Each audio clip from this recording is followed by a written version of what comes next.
I now recognize the valedictorian for the class of 2018, Miss Melissa Bogantes.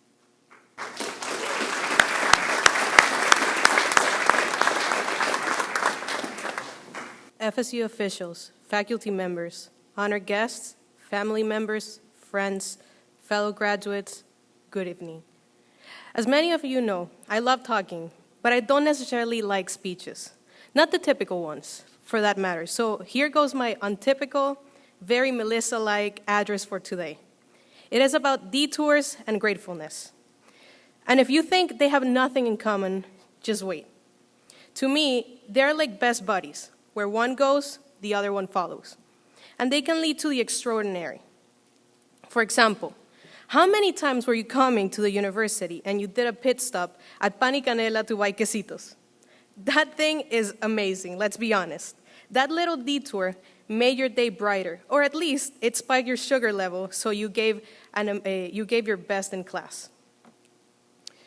Or when you chose to linger a little longer on the fourth floor between classes to catch the last minutes of the Champions League game instead of rushing to class. That may have not led to the extraordinary, but it surely boosted your motivation. But I will share some experiences that reveal this connection between detours and gratefulness. When I graduated from school, I wanted to go to NYU badly. I felt like staying here was a waste of my time and I needed to be with the best. Well, my father landed me pretty quickly, and he said, if you get a scholarship, fine, but if not, you go to FSU like the rest of your cousins did. I felt betrayed by him and unworthy of this hardship. You see, I was taught that the sky was the limit, but now they're telling me that the bank account is. I sulked about it all summer, and then resigned to the financial constraints that would keep me here longer. What seemed like a delay and an injustice, however, turned out to be an advantage and an opportunity. A new plan settled in. I could get an internship, do part-time school and work, and in some, get the best of both worlds. I could stay busy every day, soaking academic knowledge and building work skills that will prepare me to transfer to Tallahassee eventually. But because you see, that was another instance of detour that turned awesome. Midway through my sophomore year, I thought of a double major in international affairs and economics, which meant eventually going to Tallahassee. Finally, I would be able to continue with being with my friends that had transferred and see for myself if Tally was this big party town that they say it was. Needless to say, that plan did not happen. Working was convenient and helpful, and learning did not stop.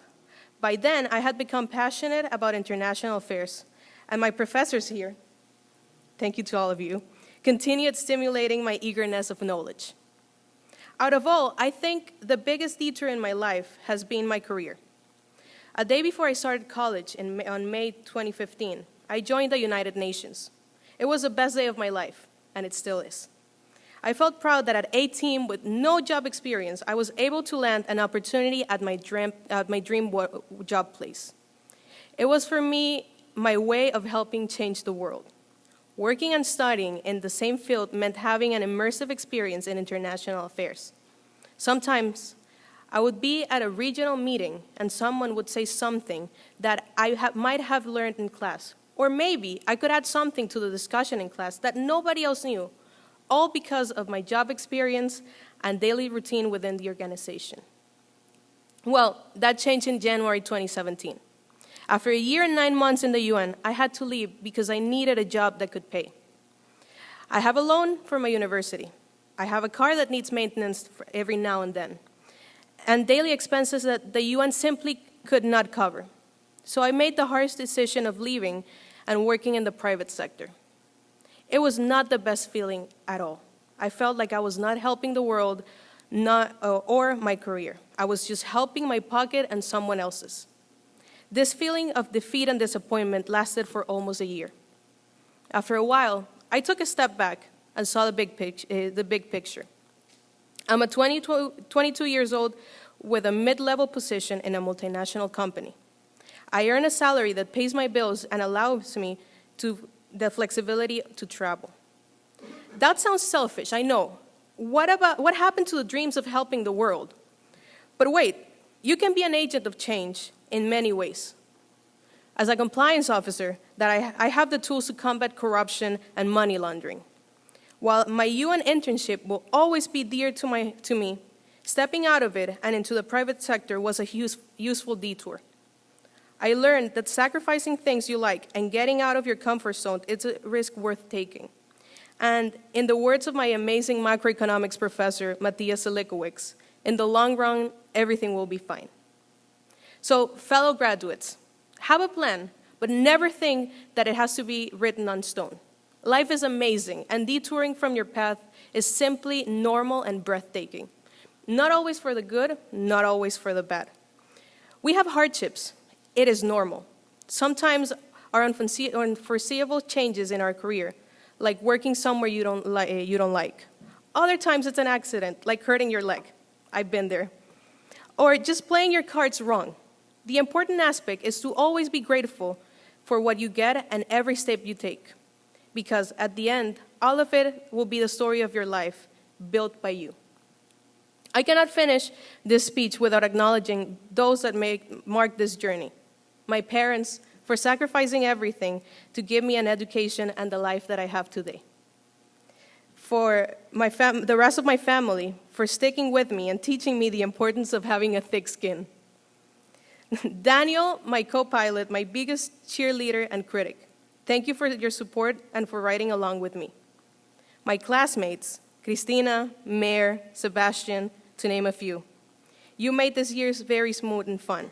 I cannot thank you enough for it. And for my best friends, Virgilio and Patty, you rock. I could have not dealt with so much without you. Lastly, Florida State University, Republic of Panama, faculty and staff. Professor Anifanti, for always giving us a safe space to talk and play with your little desk sandbox. Anna May, for sticking with us when we couldn't figure out college. Professor Leiva, for teaching us about Brazil, for example, but always ending the conversation on Cuba.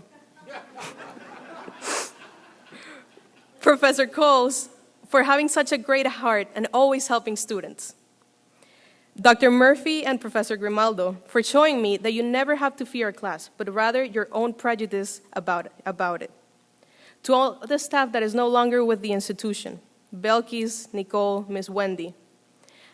And last but not least, to Dr. Posa.